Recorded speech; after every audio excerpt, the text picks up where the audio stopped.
The Indonesian Dota 2 community has always been a sleeping giant in the SEA Dota 2 scene, often playing second fiddle to the other well-developed Dota 2 regions like the Philippines, Singapore, and Malaysia.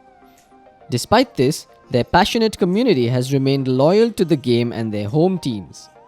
At long last, it seems like Indonesian Dota 2 is getting its spot in the limelight, with multiple $100,000 plus tournaments and emerging superstar players, all boosted by a niche yet massive local fanbase. As with any passionate community though, they've experienced many highs and lows. Here are 4 Indonesian Dota 2 moments that shocked the Dota 2 community. Before we begin, please consider subscribing to our channel and ringing the bell icon for more Dota 2 content, or else you will be cursed with techie speakers for the rest of the week. In a country whose biggest event till 2018 was the Indonesia Games Championship, featuring a $35,000 prize pool in 2017, the announcement of the GESC Indonesia Dota 2 minor came as a welcome surprise. Fans were ecstatic when Jakarta was announced as the venue for SEA's first DPC event of the 2017-18 season. The prize pool was almost 10 times bigger than what local fans were used to and featured some of the best teams in the world, including Evil Geniuses, Na'Vi, and VGJ Thunder. And the Indonesian crowd delivered spectacularly, with incessant cheers and an extremely hype atmosphere, making it a massive success story. Months later, teams, players, and talent made public claims that they had not been paid yet.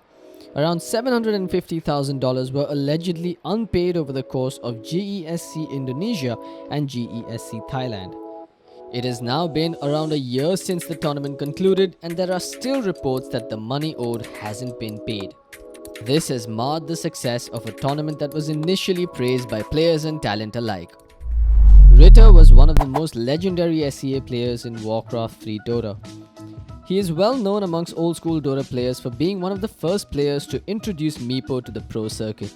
Back in 2007, he led the Indonesian powerhouse Executioners to a victory at the inaugural Asia Dota Championship, where they took down teams like the legendary eHome and KingSurf.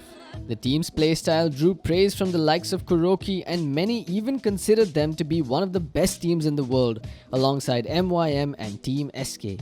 Eventually, this roster became Fnatic's first ever Dota team. A while later, Ritter made his way into China to compete in the MGC tournament and made history by beating KS Int and eHome to secure the championship. Unfortunately, Ritter had to retire from the pro scene in 2009. But in November 2013, Ritter announced his return to the Indonesian Dota 2 scene to play in the Asian Cyber Games. And while he might not have achieved the same level of success that he enjoyed in Dota 1, the announcement of his return sparked one of the biggest shocks in Indonesian Dota 2 history. Now, we've been Dota fans for many years, but few things are as shocking as what we're about to tell you next. Just when you thought you'd seen it all, BoomID went ahead and did something so absurd during their first ever appearance in a minor that fans were left flabbergasted. BoomID's appearance at the Bucharest minor came just after RRQ qualified for the GESC Jakarta Dota 2 minor, just months earlier. RRQ failed to make a mark in that tournament with a very forgettable performance. BoomID would have wanted to put up something memorable for the pride of Indonesian Dota. However, the mark they left in the minds of Dota 2 fans were for all the wrong reasons. During the 49th minute mark of an elimination match versus Team Team, both teams were focused on an intense team fight in BoomID's base. At the same time, BoomID's creeps were in Team Team's base, doing their best to win the game for their side. BoomID ended up getting team wiped, but their creeps were taking down that dire throne bit by bit, and in all likelihood were gonna secure the win for the Indonesians. But one costly mistake changed everything. Bafflingly, BoomID called GG. Shockingly enough, they didn't notice their creeps taking down the enemy throne and made one of the most head-scratching moves we've ever seen in Dota 2. The pressure to perform and make rational decisions on LAN is immense, and this time, it seemed as though BoomID's nerves got the better of them. Few players can fulfill their dream of bringing home the title of champions at a Valve event. Fewer still have managed to pull this off from Southeast Asia.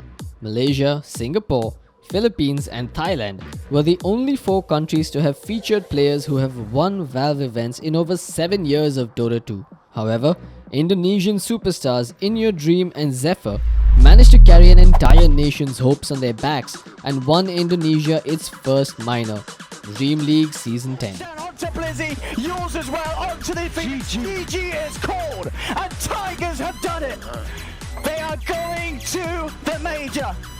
Look at Moon, he's so happy. Theben gets up instantly, 1-4, just like, One going. That was fantastic. I mean, and a team, game 2, game 3, these guys, they were able to pick themselves back. They pulled off this feat with Team Tigers, thus cementing their legacy amongst Indonesian fans. No matter how many more tournaments they win in the future, this first scent of glory will always occupy a special place in the hearts of Indonesian Dota 2 fans, and Xepher and INYOURDREAM will forever be bona fide Indonesian legends.